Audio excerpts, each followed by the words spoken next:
classification of element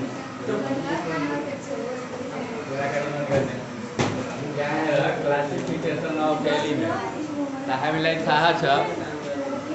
कि जम्मा हाम्रो तत्वको संख्या कति छ कुनै एकजनाले भन्नुहुन्छ जम्मा तत्वको संख्या कति छ 118 हो टोटल नंबर अफ एलिमेंट्स हाम्रो टोटल नंबर अफ एलिमेंट्स हो जो हाम्रो 118 हैन 118 यसमा चाहिँ हाम्रो नेचुरल एलिमेंट कति हो नेचुरल एलिमेंट कतिवटा छ 92 92वटा प्राकृतिक तत्व छ हैन प्रकृतिमा आफै विद्यमान रहेका तत्व भयो त्यसपछि हाम्रो मैन मेड एलिमेंट हो मैन मेड एलिमेंट जो हो जो हाम्रो कतिवटा छ 26वटा ऑल टुगेदर हाम्रो एलिमेंट्स को संख्या 118 छ अब सबै तत्वहरूको बारेमा एक एक गरेर अध्ययन गर्यो भने लामो कार्य हुन्छ कठिन कार्य हुन्छ याद राख्न पनि असजिलो हुन्छ त्यसकारणले वैज्ञानिकहरूले के गर्यो क्लासिफिकेशनको कुरा गर्यो वर्गीकरण तत्वहरूलाई वर्गमा छुट्याएपछि थोरै वर्गको अध्ययनबाट चाहिँ सबै तत्वको बारेमा सजिलैसँग जानकारी प्राप्त गर्न सकिन्छ त्यो उद्देश्यले क्लासिफिकेशन गर्यो The classification भनेको dividing of elements in groups and according to their similarity or dissimilarity हैन यानी तत्वहरूको समानता र असमानता गुणको आधारमा विभिन्न वर्गहरूमा चाहिँ हैन छुट्याएर राख्ने तरिकालाई हामी के भन्छौं प्रोसेसलाई क्लासिफिकेशन अफ एलिमेंट्स भन्छौं र यो क्लासिफिकेशन अफ एलिमेंट्स को क्रममा हैन धेरै वैज्ञानिकहरूले प्रयास गर्यो रसायनशास्त्रीहरूले प्रयास गर्यो जसमा हाम्रो न्यूल्यान्ड हो डोब्रिनर हो तर सफलता चाहिँ कसैलाई प्राप्त भएन हैन न्यूल्यान्ड भयो डोब्रिनरले प्रयास गर्यो अक्टाभेट रुल दियो अनि त्यसपछि हाम्रो ट्रायड रुल छ हैन तर चाहिँ हाम्रो सफलताको श्रेय हासिल भएन पछि गएर रसियन वैज्ञानिक चाहिँ हाम्रो दमित्री मेन्डेलिव हो त्यसले पिरियोडिक तालिकालाई सबभन्दा पहिले क्लासिफिकेशनमा सफलता प्राप्त गरेको हो हैन मेन्डेलिव हो हैन त्यसकारणले उहाँले बनाएको पिरियोडिक तालिकालाई हामीले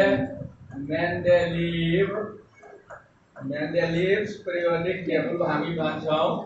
पिरियोडिक टेबल भन्छौं हैन अब सबभन्दा पहिले हामी बुझौं पिरियोडिक टेबल के हो हैन त पिरियोडिक टेबल जुन छ त्यो तत्वहरूलाई चाहिँ विभिन्न ग्रुप पिरियड ब्लकमा विभाजन गरिएको वर्गीकरण गरिएको हाम्रो के हो तालिका हो अत्यन्तै महत्त्वपूर्ण तालिका हो त्यसलाई पिरियोडिक टेबल भन्छौं मेन्डेलिभ पिरियोडिक टेबल मेन्डेलिभले चाहिँ तत्वहरूलाई जुन वर्गीकरण गर्यो त्यसको लागि चाहिँ उले के आधार लियो त एटॉमिक वेट को आधार में on the basis of atomic weight elements are classified by Mendeleev ले वर्गीकरण गर्यो हैन एटॉमिक वेट को परमाणुविक भारलाई हामी भन्छौं परमाणुविक भार को क्रममा चाहिँ बढ्दो क्रममा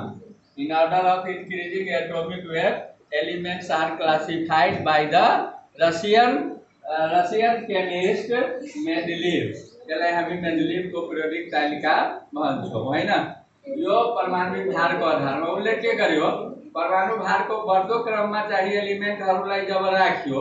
भने एउटा निश्चित अन्तराल पछि इन्टरभल पछि ग्याप पछि हैन समान गुण भएका तत्वहरू चाहिँ एउटै भर्टिकल कलम अन्तर्गत चाहिँ के भयो त पर्न आयो हैन यसरी भर्टिकल कलमलाई पिरियोडिक तालिकामा हाम्रो जुन यो पिरियोडिक तालिका छ यो हाम्रो पिरियोडिक तालिका पिरियोडिक टेबल यसमा चाहिँ हामी भर्टिकल लाइन जुन छ भर्टिकल लाइन वर्टिकल लाइन जुन छ त्यसले के जनाउँछ त ग्रुप जनाउँछ वर्टिकल लाइनले के जनाउँछ ग्रुप जनाउँछ अनि हरिजन्टल लाइन हो हैन हरिजन्टल कोठाहरू छन् हरिजन्टल लाइन यसले के जनाउँछ त पिरियड जनाउँछ ठीक छ कुरो मेन्डेलिभको समयमा हैन 63 वटा एलिमेन्टहरू मात्रै पत्ता लागेको थियो त्यसकारणले उहाँले 63 वटा एलिमेन्टहरूलाई चाहिँ एटोमिक वेटको आधारमा चाहिँ के गर्नुभयो त सजाउनुभयो एरेन्ज गर्नुभयो त यसरी एरेन्ज गर्दै जाँदाखेरि के भयो हैन बीच बीचमा खाली कोठाहरू पनि पर्न गयो हैन जसले चाहिँ मेन्डेलिभले प्रेडिक्सन गर्यो यस्तै गुण भएका तत्त्वहरू चाहिँ के छ पछि पत्ता लाग्ने छ अब हेर तालिका बनाउने क्रममा एटोमिक वेटको आधारमा तालिका बनाउने क्रममा पछि पत्ता लाग्ने एलिमेन्टको गुणको बारेमा पहिले नै मेन्डेलिभले के गर्यो त भविष्यवाणी गरिदियो र आफ्नो पिरियोडिक नियम बनायो त्यो पिरियोडिक नियम के छ मेन्डेलिभ पिरियोडिक ल जुन छ मेन्डेलिभ पिरियोडिक ल अब हेर उहाँले नियम दिनुभयो त्यो आधारमा चाहिँ पिरियोडिक तालिकामा चाहिँ के गर्नुभयो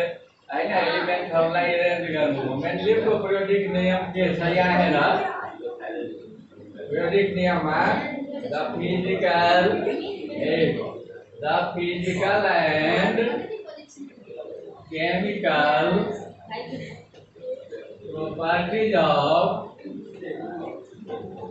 properties of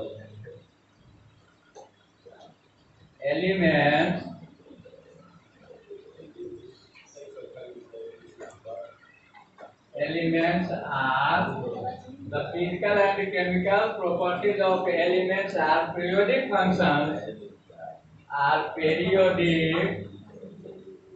functions of their atomic weight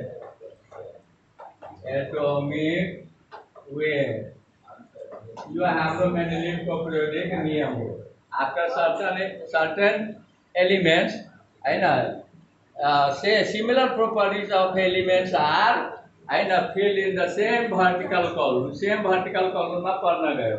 the physical and chemical properties of element यानी तत्वको भौतिक तथा रासायनिक गुणहरू हैन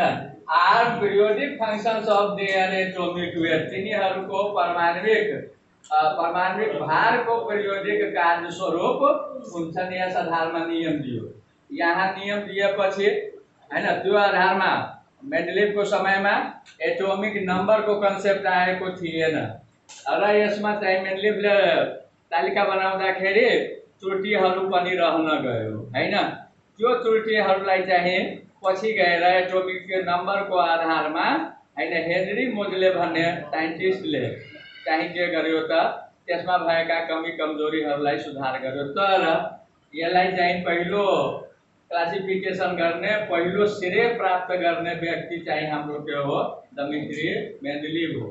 र यसमा एटोमिक वेटको क्रममा सजाउँदै जाँदाखेरि जस्तो निकेल भयो कोबाल्ट भयो हैन यिनीहरूको परमाणविक भार जुन थियो त्यो अशुद्ध थियो त्यस कारणले गर्दाखेरि हैन कोबाल्ट पहिले आउनु पर्ने स्थानमा निकेललाई राखिदियो यस किसिमले चाहिँ त परमाणविक भारको सच्याउने काम पनि चाहिँ के भयो त भयो त्यहाँनिर र यसमा जुन त्रुटि रह्यो जस्तो पोजिसन अफ हाइड्रोजनको स्थान के छ हैन hydrogen is a non metal but it is placed in group 1 हैन विथ अल्काली मेटल्स और क्वाइनेज मेटल्स यिनीहरूसँग चाहिँ के गर्यो त राख्ने काम गर्यो जबकि नन मेटल हो हैन यसलाई चाहिँ 7th भनौं अथवा चाहिँ हाम्रो 17 ग्रुपमा पनि राख्न सकिन्छ किनकि फ्लोरिन क्लोरिन ब्रोमिन आयोडिन यिनीहरू चाहिँ नन मेटल छन् त नन मेटलको ग्रुपमा राख्नु पर्यो यस्ता चाहिँ डिफेक्टिभहरू भयो त अब चाहिँ हाम्रो के गयो हेनरी मोसले जुन छ हैन